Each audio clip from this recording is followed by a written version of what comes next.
আসসালামু আলাইকুম ভিউয়ার্স, আশা করি সবাই ভালো আছেন। নতুন ঈদ ধামাকা অফারে চলে আসলো সিকোয়েন্সের পাঞ্জাবি।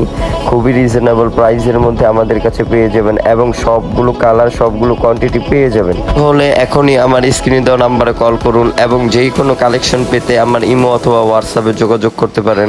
আমরা সব ধরনের কালেকশন দিয়ে থাকি এবং সারা বাংলাদেশে হোম ডেলিভারি দিয়ে থাকি। ডেলিভারি ম্যান আপনার বাসার সামনে গিয়ে দিয়ে আসবে।